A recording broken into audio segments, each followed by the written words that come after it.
El principal problema que tiene la legislación de extranjería es que es una legislación que, a pesar de que pomposamente se llama de protección de los derechos y las libertades de las personas migrantes, fundamentalmente está pensada y orientada hacia el control de flujos. Es decir, la naturaleza moral de estas leyes es fundamentalmente segregacionista y exclusógena.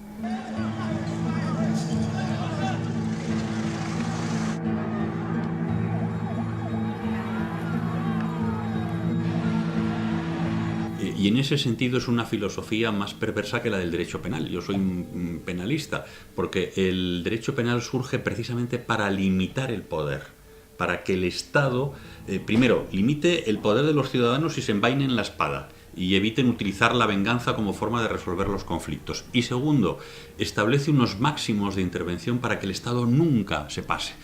Ahora mismo, aunque todavía no está en todas las partes del planeta, tristemente, está proscrita la pena de muerte. Los Estados no pueden quitar la vida a nadie porque la vida es sagrada. En muchos, la cadena perpetua, porque hay que dejar posibilidades al ser humano de que cambie. La cadena perpetua es la negación de la dignidad, porque es la negación de la perfectibilidad humana, es la negación de que un ser humano puede cambiar por atroz que haya sido su comportamiento, ¿no?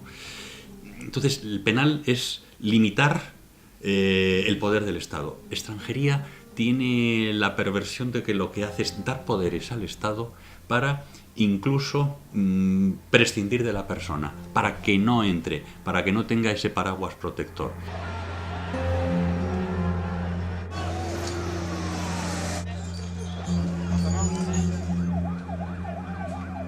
Si un derecho que es bastante limitado en sus garantías, que es poco garantista, además se aplica mal o incluso se obvia, pues ni te cuento. Y en ese sentido, yo creo que una de las zonas de sombra principales en materia de derechos humanos en toda la Unión Europea, y en el caso de España, que es el que vamos a hablar seguramente, es precisamente el ámbito de las personas migrantes, de las personas que vienen tratando de buscar oportunidades. Durante bastantes años uno de los problemas más serios, ahora está un poquito más mitigado, eran los controles selectivos. Hemos hecho bastantes denuncias cuando se filtraba a la población en la calle, en los medios de transporte públicos, en los intercambiadores, en función del perfil racial, que es una práctica explícitamente prohibida y que se ha estado practicando con gobiernos de uno y otro signo. Es decir, en este sentido, lamentablemente, tanto gobiernos, vamos a decir, de derechas como de izquierdas han tenido praxis muy parecidas.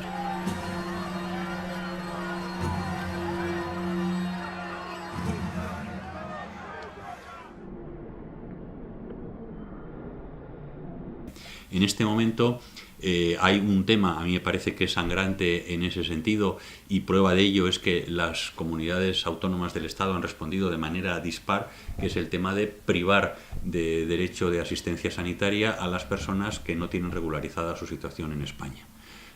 Todas las convenciones internacionales aseguran el derecho a la salud a todas las personas.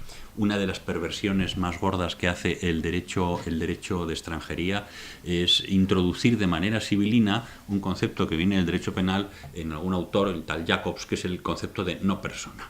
Y entonces los derechos se aplican a las personas, pero los que no son personas no son titulares de derechos. ¿Quiénes son personas? Los ciudadanos españoles, por supuesto, y extranjeros residentes legalmente en España. Esos tienen derecho a aún más. El que no está residiendo legalmente en España no es persona, no existe, y por tanto no tiene derecho a las prestaciones sanitarias. Ya digo que es un tema tan absolutamente sangrante que, como seguramente conocéis, hay comunidades autónomas que han optado por no aplicarlo. Porque además, como suele pasar, y yo estoy convencido de ello, el mal siempre es eficaz a corto plazo, pero a largo plazo jamás. Es decir, las perversiones morales pasan factura incluso a quienes las provocan. Otra de las zonas de sombra es las llamadas expulsiones en caliente. Es decir, personas que, en concreto, últimamente en Melilla, pues entran en territorio nacional español y se las tiene por no existentes, de manera que no se individualiza el procedimiento de expulsión. Es decir, ya es duro la expulsión, el dejar a la gente y decirle: tú no metas la mano en mi plato de comida vida y te buscas la vida como puedas, ¿no?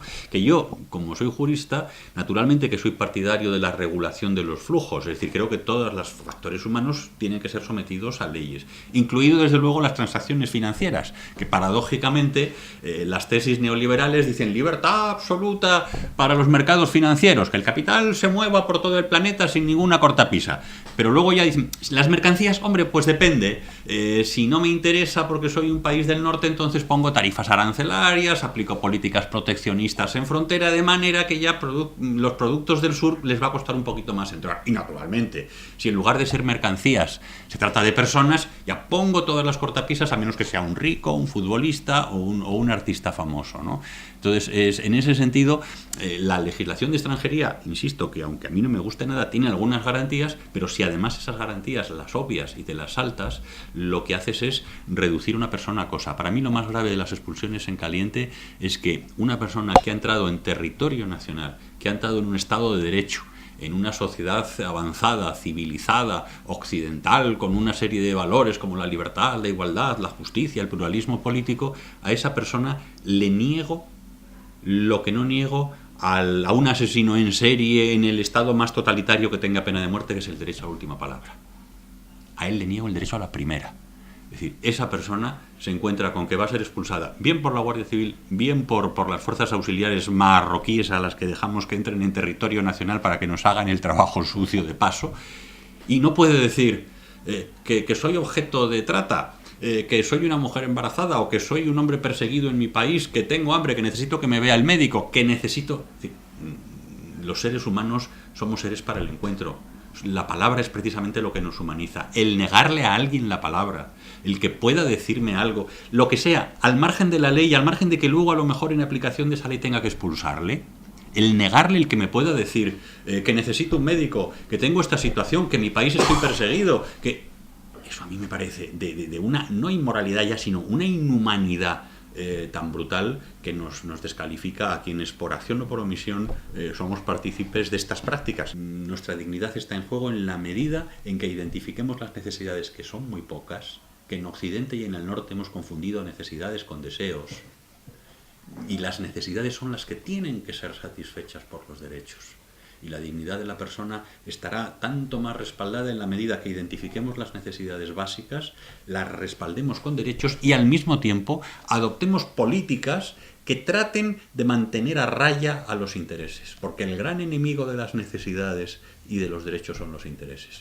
Y esto en extranjería y en cualquier otro ámbito, en el ámbito económico y en el ámbito político es clarísimo. La prueba del algodón de si algo es legítimo no es satisface o asfixia necesidades.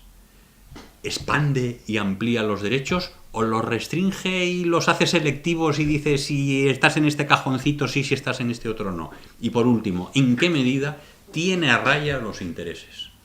Esa es la prueba del algodón de la legitimidad ética y moral de un sistema político-económico, incluso de una legislación. Y en ese sentido, desde mi punto de vista, la legislación de extranjería no pasa la prueba del algodón. Y las prácticas de extranjería lo mancillan gravísimamente.